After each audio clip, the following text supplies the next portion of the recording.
Okay, good morning. I'm gonna get the morning Bible reading from the New Testament, NIV.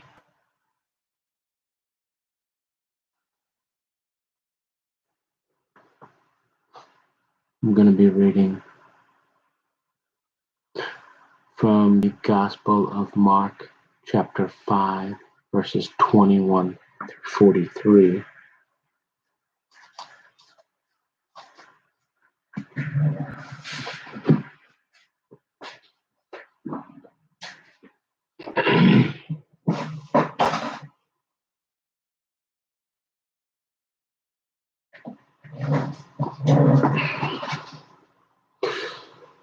Jesus heals in response to faith.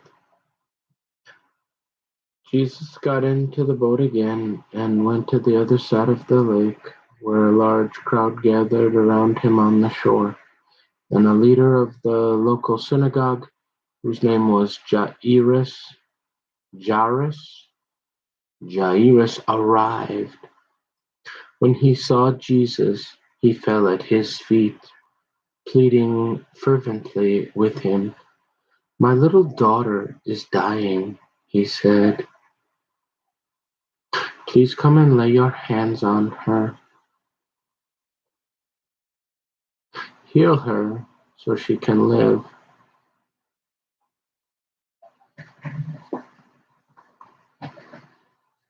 Jesus went with him, and all the people followed, crowding around him. A woman in the crowd had suffered for 12 years with constant bleeding.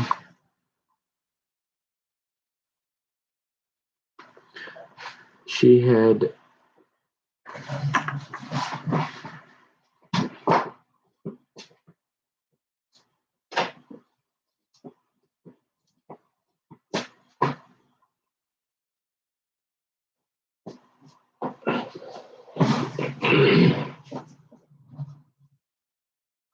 suffered a great deal from many doctors, and over the years she had spent everything she had to pay them, but she had gotten no better. In fact, she had gotten worse. She had heard about Jesus, so she came up behind him through the crowd and touched his robe, for she thought to herself, "If I can just touch his robe, I will be healed." Immediately the bleeding stopped, and she could feel in her body that she had been healed of her terrible condition. Jesus realized at once that healing power had gone out from him. So he turned around in the crowd and asked, "Who touched my robe?" His disciples said to him, "Look at this crowd pressing around you. How can you ask, 'Who touched me?'" But he kept on looking around to see who had done it. Then the frightened woman, trembling at the realization of what had happened to her, came and fell at her knees in front of him and told him what she had done. And he said to her, "Daughter, your faith has made you well. Go in peace. Your suffering is over." While he was still speaking to her, messengers arrived from the house of Jairus, the leader of the synagogue. They told him, "Your daughter is dead. There's no use troubling the teacher now." But Jesus overheard them and said to Jairus, "Don't be afraid, just have faith." Then Jesus stopped the crowd and wouldn't let anyone go with him except Peter, James, and John, the brother of James.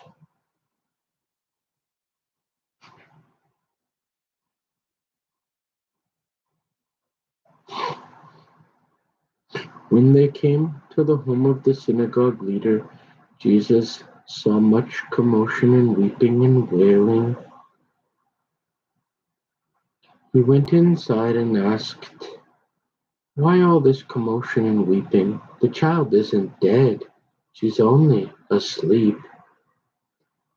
The crowd laughed at him, but he made them all leave, and he took the girl's father and mother and his 3 disciples into the room where the girl was lying. Holding her hand, he said to her, "Talitha leum," leum, which means, "Little girl, get up." And the girl, who was 12 years old, immediately stood up and walked around. They were overwhelmed and totally amazed. Jesus gave them strict orders not to tell anyone what had happened, and then he told them to give her something to eat.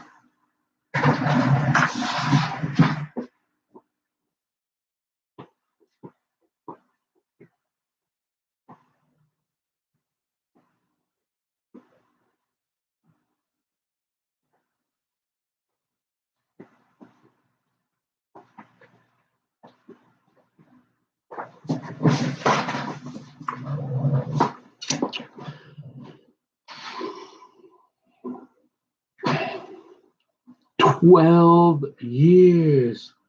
Can you imagine 12 years of bleeding? And this here, I don't know, like, it's healed. There's definitely the little, you can, if you look close, it's as healed as it can get. There's no open saw, but it's a little like, kind of, like, well, that skin's been through some, hopefully a little moisturizer of some sort. Maybe the aloe would come in. I don't know. Maybe I'll send an email to the priest. I think well, they're not called priest. They're called the dermatologist today. But it's clearly healed up. It's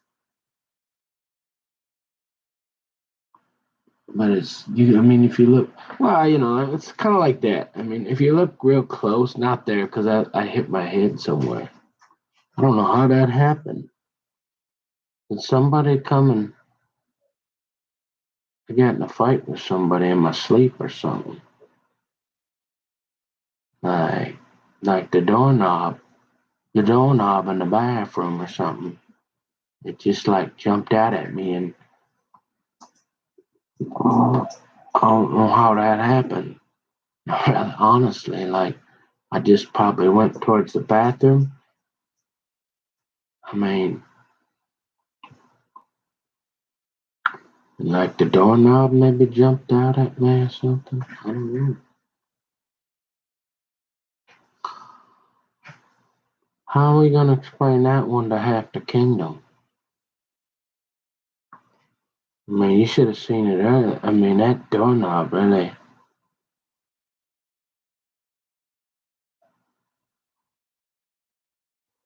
But you can see like from tanning or some sunspot. It looked like a little tiny bit of a sunspot, but it's a good thing. See, my half the kingdom, when she marries me, we're gonna know she didn't marry me for my looks. You know what I mean?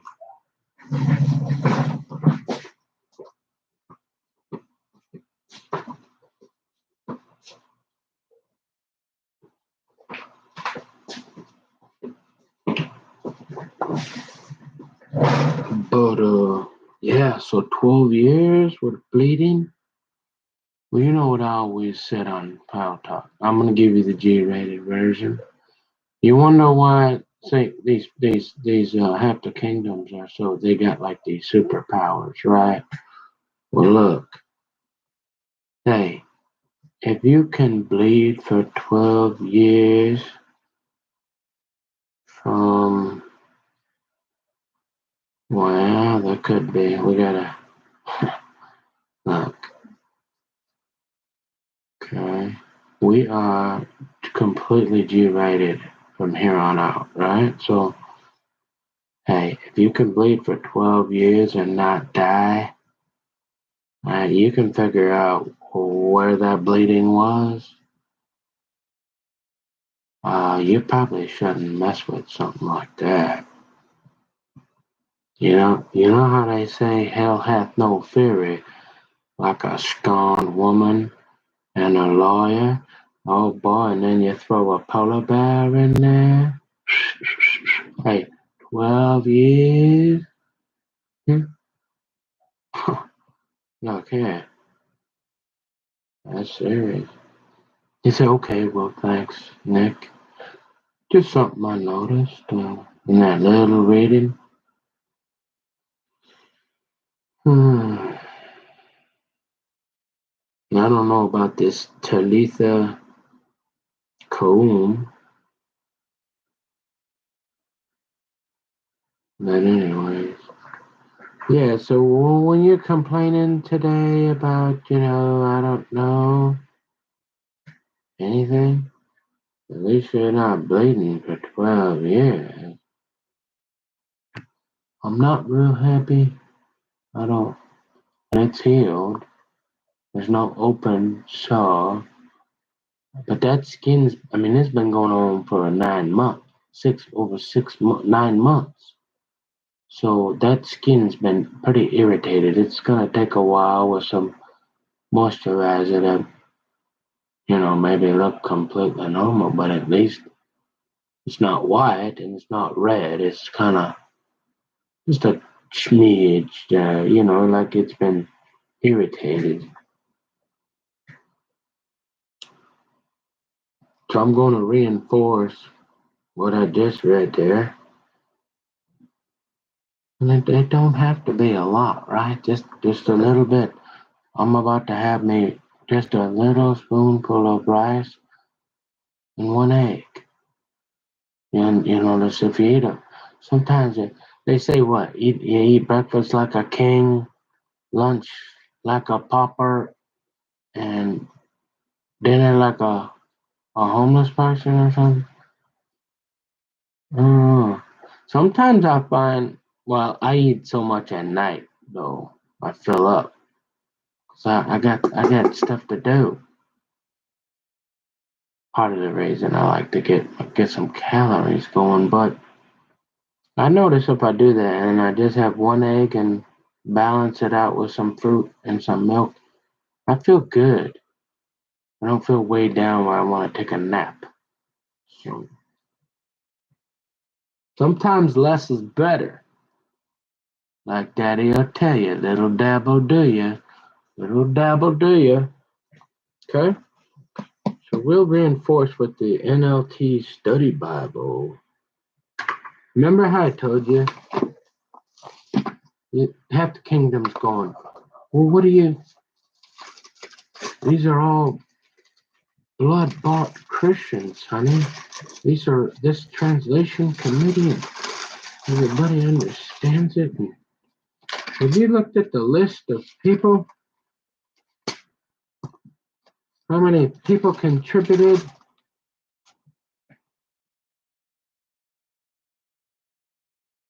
Huh? I'd like you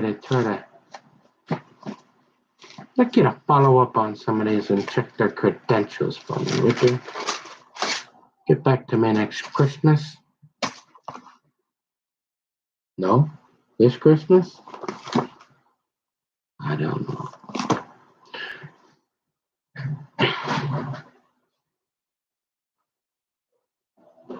Two healing miracles are connected by the need for faith.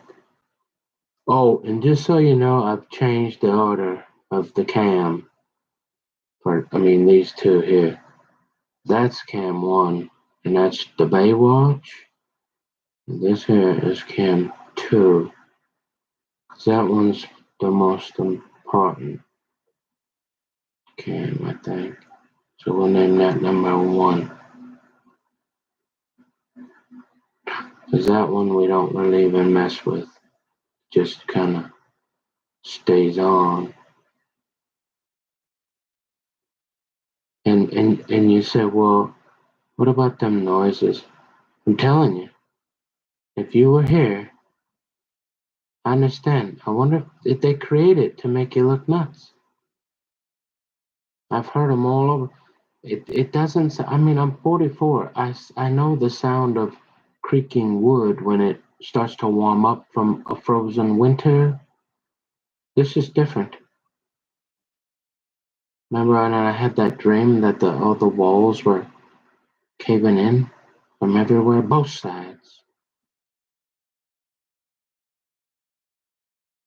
They tried to say what all is vanity, not according to my dreams, but that don't mean there ain't a polar bear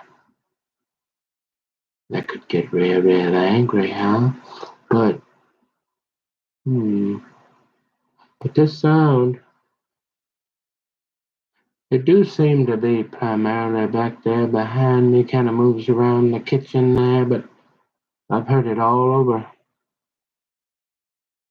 Weird, strange. Like if I was gonna create a sci-fi movie, in sci-fi, I'm gonna write a movie script now. This is made for television.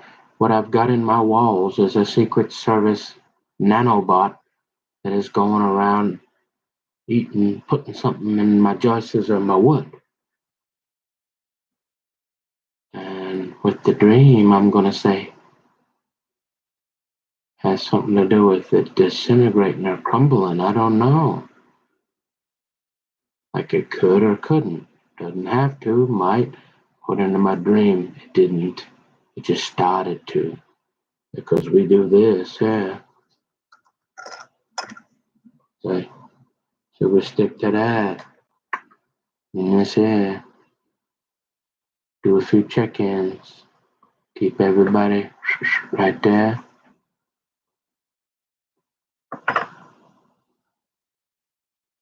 We don't take that. Everything's gonna work out. It's gonna be fine.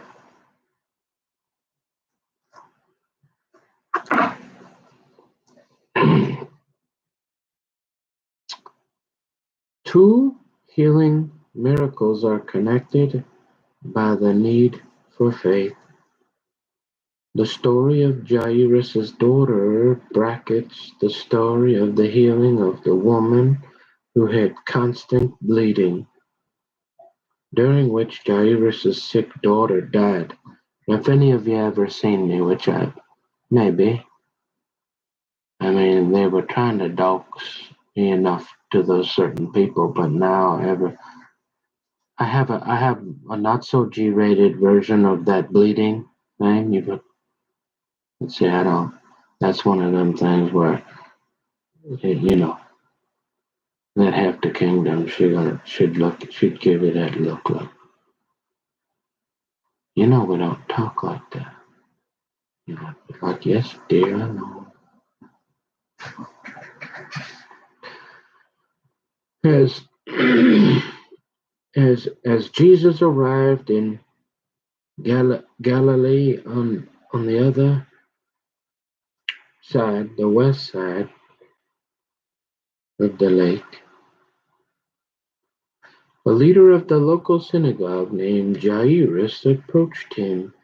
Jairus organized the worship services at the synagogue and represented the Jewish community to the outside world.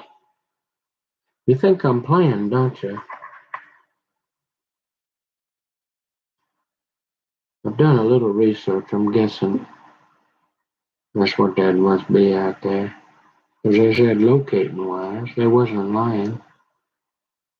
They didn't say what all the rest of that wrapped around their ears, but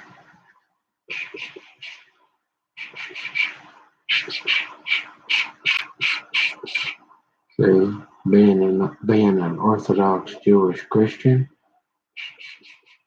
probably a few guys saying, "Hey, you got to make sure this guy get a proper burial, no matter what. You're gonna have a problem." Remember them guys running around with that old used to have chain smoking? Yeah.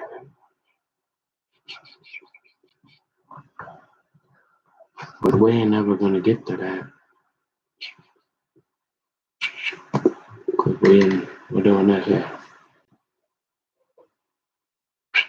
forever. Because half the kingdom, shit. Not, we don't do it for her. I'll tell you that too. You can't like not do things for somebody else. You get to do it for yourself, but it's a pretty good motivator if she come and say, "Hey, it's me or that."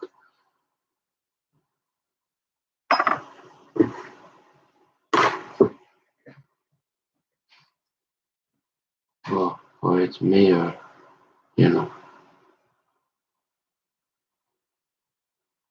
You say, "Well, why'd you get the yarmulke on again?" Well, it's not so much that, but as you get old, see, my hair's all like you don't want to look at me like that, right? My hair's all messed up, and plus it's still winter, and I just always wore a hat. I like wearing a hat.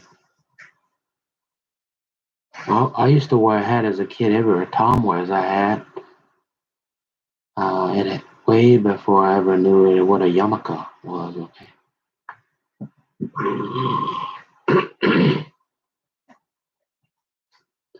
As Jesus goes to Jairus' home with a great crowd following, Mark introduces a woman in the crowd who suffered from constant bleeding. This condition not only brought poor health, but made her ceremonially unclean and thus unable to participate in the normal life of the community. Oh, does that sound familiar? Okay, like I said, unless old half the kingdom show up naked with salad and say, "Come on, honey, I'll show 'em. I'll hold your hand out in public." Yeah, there ain't gonna be nothing normal in this community. I mean, I'm getting out of Dodge. She was a model of the kind of faith that Jairus should have. Okay, yeah, normal life in the community, not around here.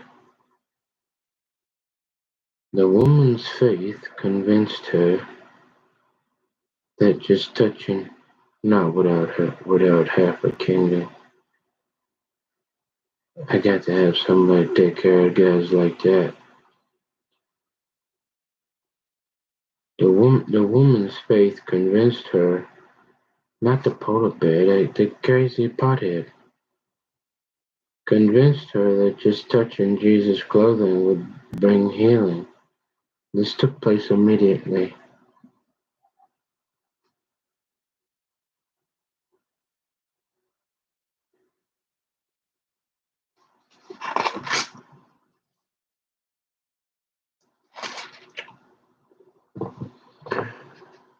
The woman responded in fear, not from guilt, but from the realization that she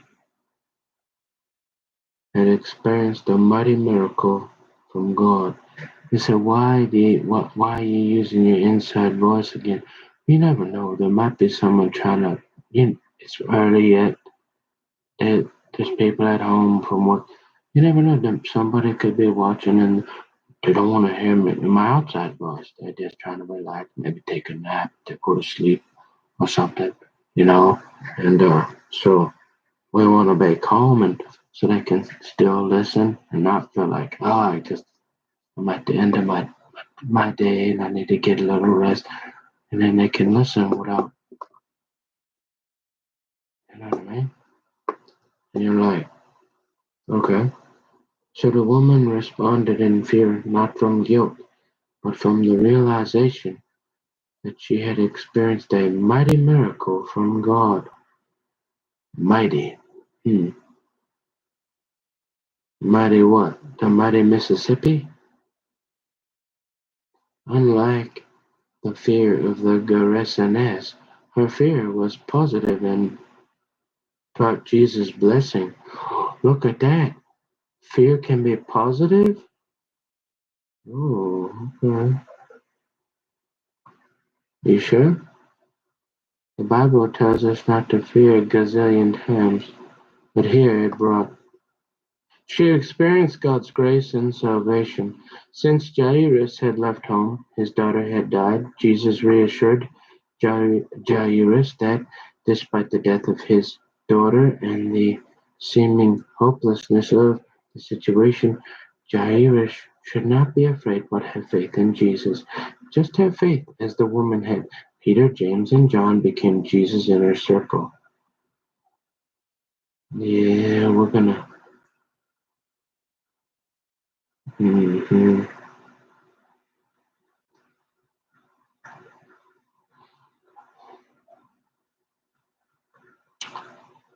Last I checked, they called him Pig Farm Peter, and James, he kinda, I don't know, surprised. I guess he's had his own window installing company, and you know what I think of John.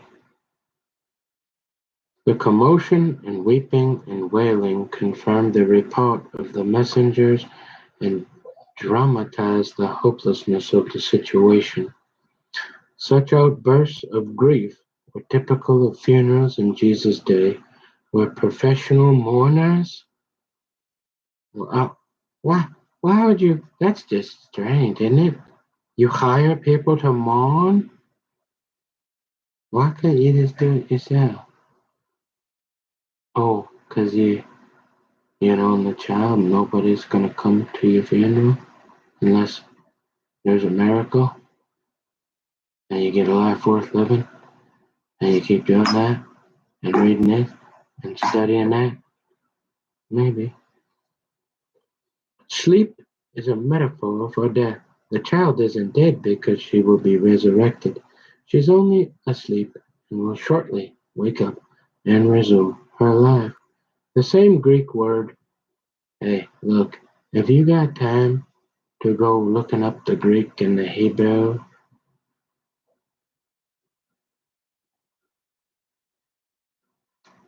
yeah, whatever. The same Greek word translated here as, I'll take the word for it on this here. The same Greek word translated here as sleep refers to death.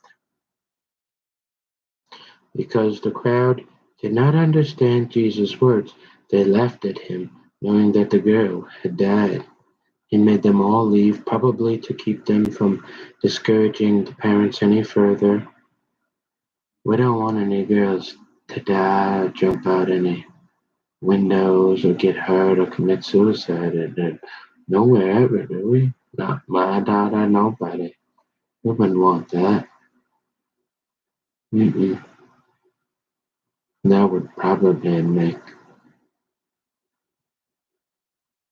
a polar bear very, very angry.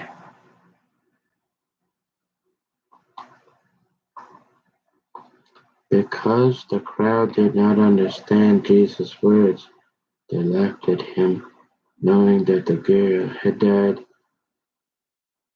Mark translates Talitha koum for his Greek-speaking readers as, "Oh, little girl." Hey, look, you talk about a hot flash. You want a hot flash, both kids? Um, I would avoid the word little and girl for the rest of your life if you can. Just saying.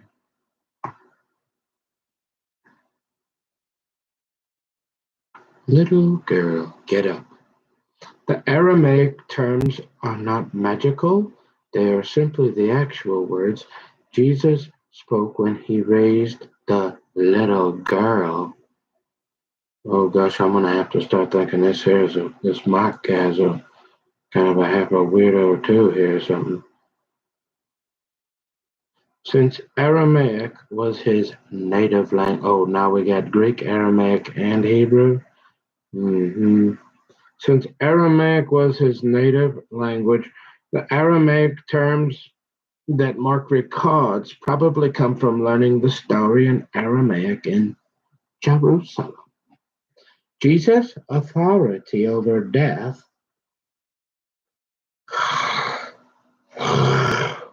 was demonstrated when the little girl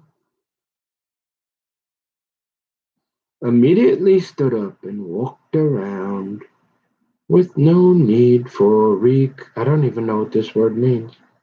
Recuperation. Honestly, I know what it means, but I don't think I've ever seen it spelled any word spelled that way. The transformation was instant and absolute. Yeah. The miracle is followed by a command not to tell anyone what had happened. Now we're in the life application study Bible. Jesus went back across the Sea of Galilee, probably landing at Capernaum. Jairus was elected leader of the local synagogue, responsible for supervising worship, running the weekly school, and caring for the building. Many synagogue leaders had close ties to the Pharisees. It is likely, therefore, that some synagogue rulers had been pressured not to support Jesus. For Jairus to bow before Jesus was a significant and perhaps daring act of respect and worship. This woman had a seemingly incurable condition causing her to bleed constantly. This may have been a menstrual or uterine disorder.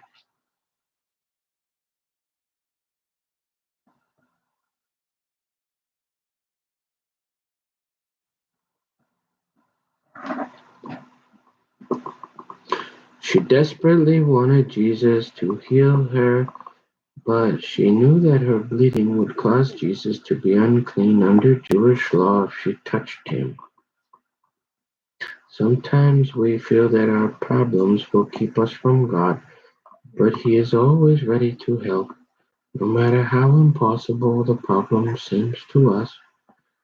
We should never allow our fear to keep us from approaching Him. It was virtually impossible to get close to Jesus, but one woman fought her way desperately through the crowd in order to touch Him. As soon as she did, she was healed. What a difference between the crowds who are curious about Jesus and the few who reach out and touch Him. Reach out and touch someone? hmm Yeah. You know, one time I was at the library and I'm pretty sure it was the whole Forest Lake Police Department. And it was early. And when you're the only, remember the two polar bears that came in to say hi on a Sunday with nobody around? Hey, it makes you a little bit nervous. So what did I do? I uh, I reached out and touched somebody, and all of a sudden they all drove off. It's like E.T. phone home. Mhm.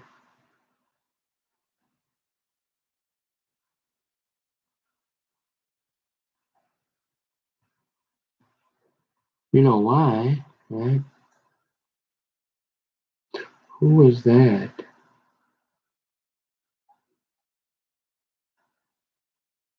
That's, usually I like to do this one here.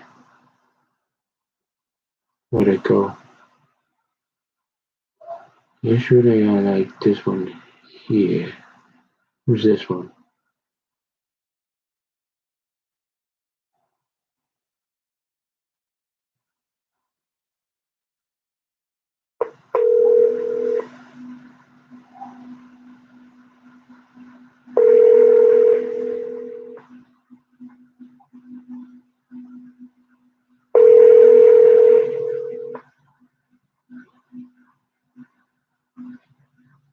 for choosing Loan Max Title Loan located at 1409 Cooley Road. Our business hours are Monday through Friday, 9 a.m. to 7 p.m. Saturdays, 9 a.m. to 3 p.m. At Loan Max, getting the cash you need is quick and easy. All you need is your title, photo ID, and vehicle, and you keep the car. Your health and safety are our priority, and that's why we have implemented extra precautions to protect our customers and staff. We are now conducting no-contact transactions, so you can still get the cash you need. We are here to help. If you have reached this message during normal business hours and you are busy with a customer, please leave a message with your name, phone number, and we will. I don't know what that is. Sounded like they'll give you a loan on your title on your vehicle or something. Let's see, what's this one here? Who's this one?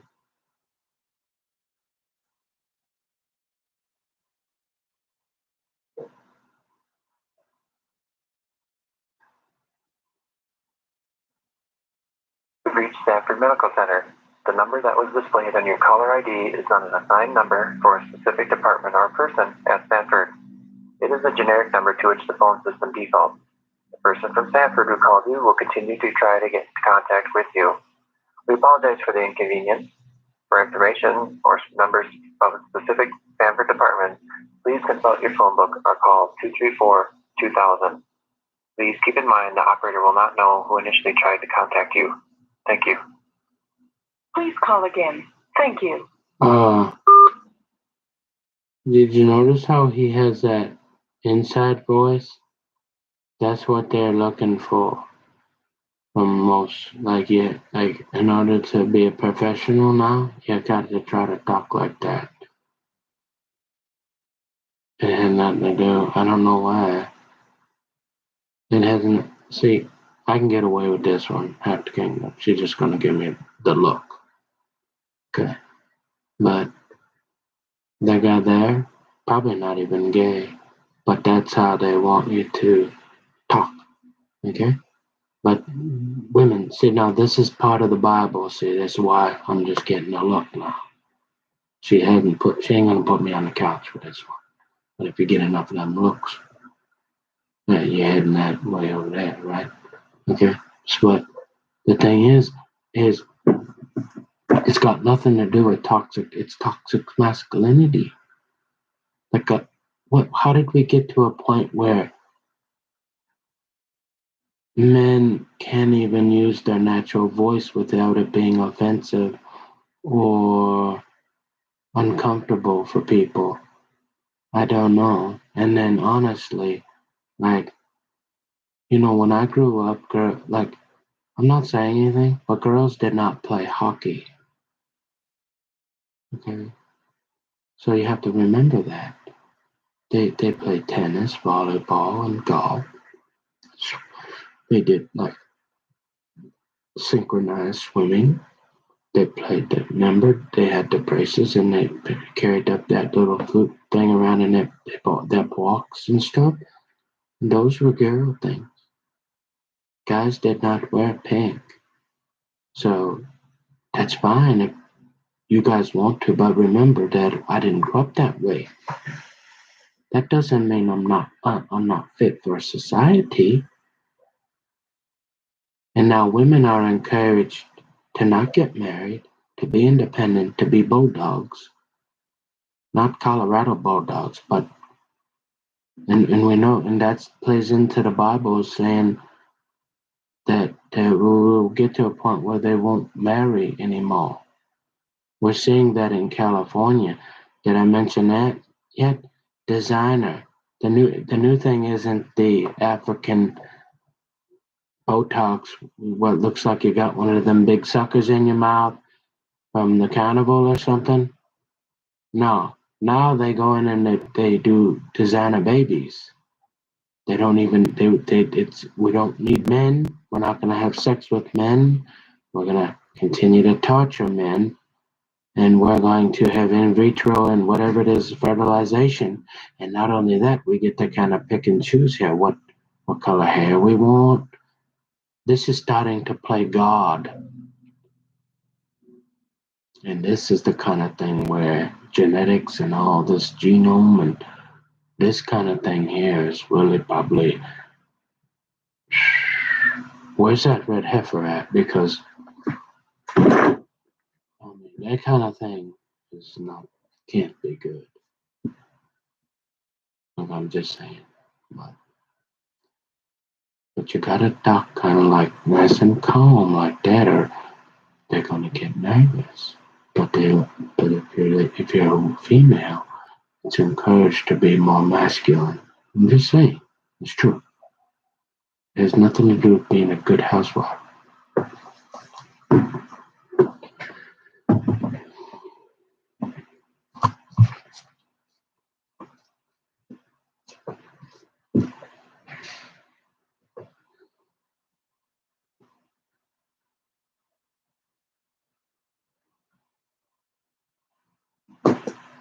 So kids, if you're home alone, y'all seen Macaulay Culkin? Home Alone? Reach out and touch someone once in a while. You gotta make them connections with them satellites so they can locate you.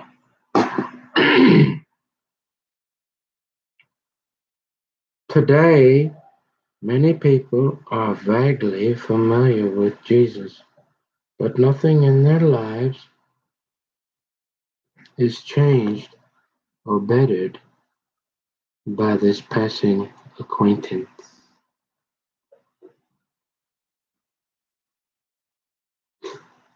It is only faith that releases God's healing power. Move beyond curiosity. Reach out to Christ in faith. That touch will change your life forever. You know, and I'll say this too. I'm not into the whole cloak and dagger thing anyways. Never did like duck hunting. But hey, I wouldn't mind finding my own river, but you know,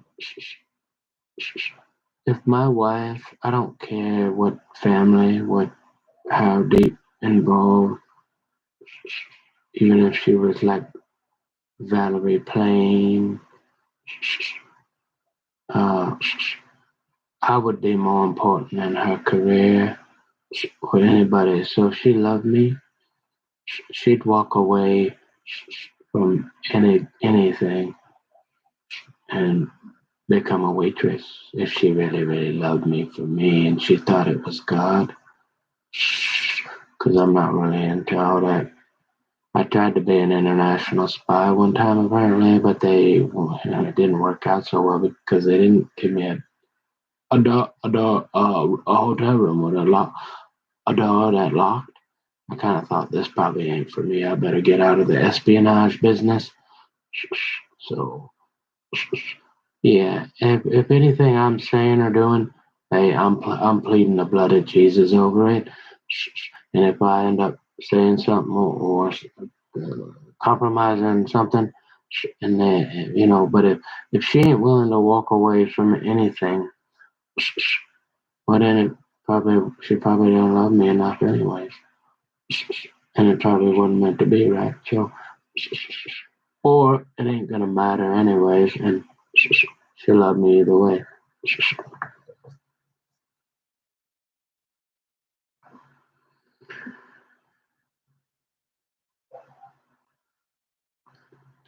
Jairus' crisis made him feel confused, afraid, and without hope. Jesus' words to Jairus in the midst of crisis speak to us as well. Don't be afraid, just have faith. In Jesus, there is both hope and promise. The next time you feel hopeless and afraid, look at your problem from Jesus' point of view. Then don't be afraid, just have faith. Loud weeping and wailing were customary at a person's death. Lack of them was the ultimate disgrace and disrespect. Some people, usually women, made mourning a profession. That's just weird to me.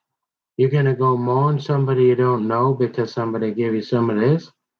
I don't understand that.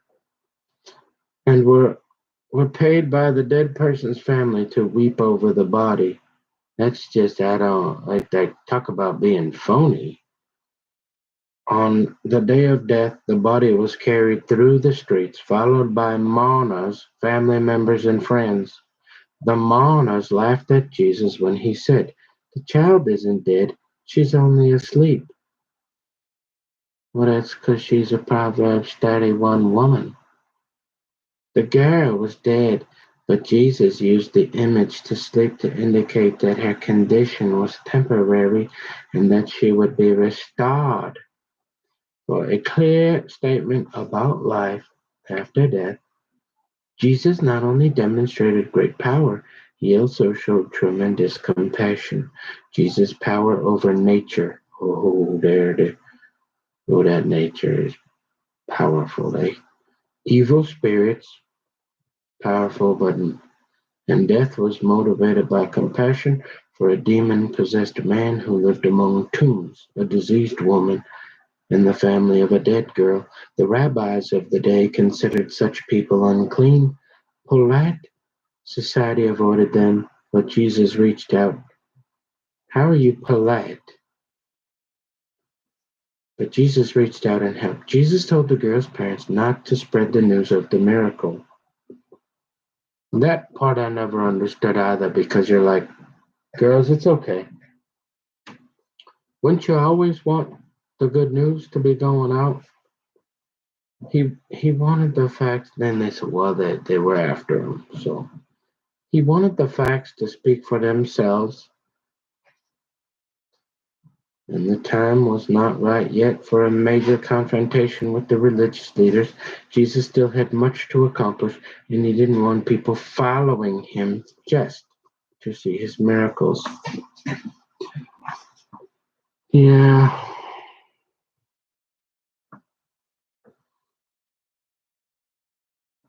Anyways, okay, so there. Look, I took a few comments, almost an hour again. Um, Father God, I thank you for this time to come together and read your word. And anybody out there that listened or watched this, that they got something from the reading that they could apply it. We can apply it to our lives. And yeah, and yeah, we just thank God that there is no crisis, and that we are just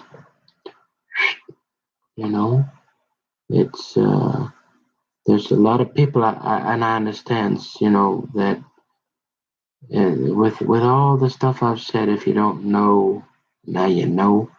To not have ever heard a voice up here, to have never heard any voices that no one else hears, right? To don't I don't believe God speaks to me audibly, right? I'm not a threat to myself or others. Don't want to hurt anybody, myself or others, and never have, right? So no crisis, never was one. Uh, but there's people out there that don't want a good crisis to go to waste, and they got agendas, and you got to be real careful because they're playing both sides. See, you got to remember that guy that owns that baseball park, he don't care if you go Pepsi or Coke. He's getting his cut. All right, so we got to get rid of the middleman. Go straight to God with Jesus, right? To Jesus. Uh, Anyways, there we go. So now for real, I'm gonna have some breakfast and I'm not gonna be talking on here for sure. Probably do this even if I do this evening because I got lots of work and I wanna leave it all on the cart and get up there so that if I look back, I don't say, "Oh, I got upset and I got tired and I got frustrated and I sat in a chair." No, we're gonna keep until until you can't go any further, no matter how fast it is or whatever. Until the door is completely closed, fight the good fight of faith, keep marching on, and keep trying. Because the alternative is don't worry so much about what other people don't gauge yourself against what others are doing. We're all made in the image of God. We can trust that God, if He created some people a little slower or a little not smart, He did it for a reason.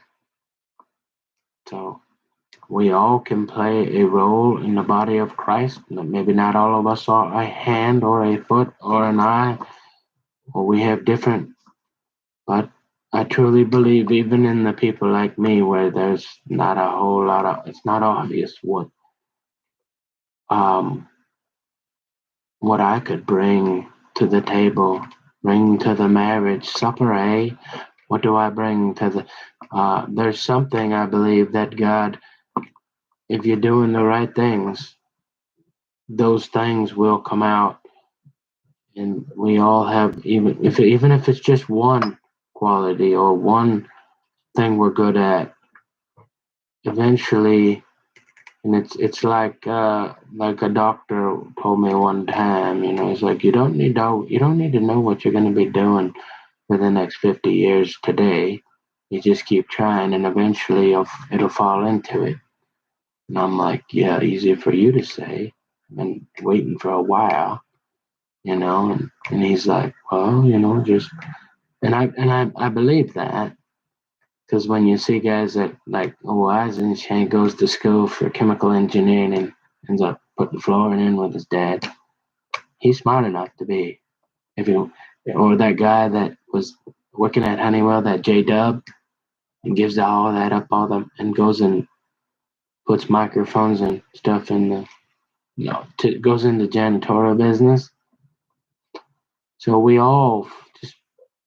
on a journey, and the work is never really done ever. So do what you can each day. And that with that, then you can put your head down on the pillow and be happy with yourself and be okay that you tried. It doesn't matter how many secret doctrines or Kales or Katies tell you how slow or stupid you are or ugly. It's your life. Why worry about what other people are thinking?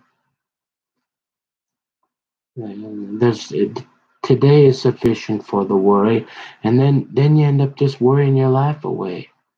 And I ain't getting no younger, and I can't live off my good looks anymore, so we're down. We're down to the bushwhackers and woodies with a little bit of hope. And that's about all I got for now. And I gotta go eat, feed the dog, get that guy his egg. We don't cook food together or shop together. Did I mention that?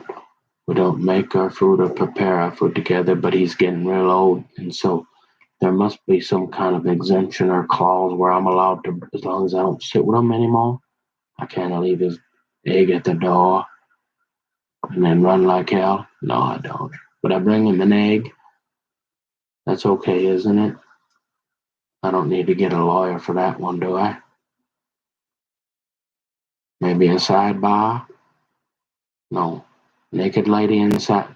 See, I can't even say that anymore. I gotta go salad bar lady or lady with the salad. Because I truly, like, when you talk, right, think, hey, is there anybody that would ever can you talk in a manner that you're not going to offend the 90-year-old grandma, and then you're not going to say anything that any parents that the 2 or 3-year-old, right? You're going to offend me by pushing books on my kids that I can't have no say on, and you probably, well, look what they did. They probably do that to you, but I can control what comes out my mouth, I can readjust my attitude. I got pretty down, and that's understandable. But as long as we get redirected and keep it right there most of the time, we're all gonna do a little bit of this. Yeah, it's called being human. All right. But as far as forget all the unexpected rage or being up all nights and remember, nothing good really happens after dark, and crap rolls downhill. And hey, and so we want to talk in a way, right? We want to live today like Jesus might come out of that sky in the next 5 minutes, or we want to prepare and live like he might not come back for 50 years or 500 years, right? But I want to talk in a manner where nobody's gonna, even my enemies will be at peace with me. I don't offend people, most of all. Well, hey, if half the kingdom ain't happy, ain't nobody happy. Don't forget that one either. That's probably the most important one. Yeah, I mean, it's good to want to have not offend, but like she'll say, you can get to stepping out there, or whatever, you get to running, you can do what you're doing, but, don't come up to me saying, no attitude. Yeah, right? So anyways, yeah. So again, if as anybody hadn't told you I love you today, I love you. And that, according to that live video there that I'm about to turn off, there ain't a whole lot you can do about it yet. So, there's not a whole lot that anybody can do about it. All right. See you later. Have a nice day. Over and out. God willing, I'll be back for another check-in. Maybe sometime this evening. I'll say goodnight or something. Or I suppose, maybe, I don't know. Maybe I guess I can do the afternoon, but it's going to be more the same. So I don't know if I'll do an official video.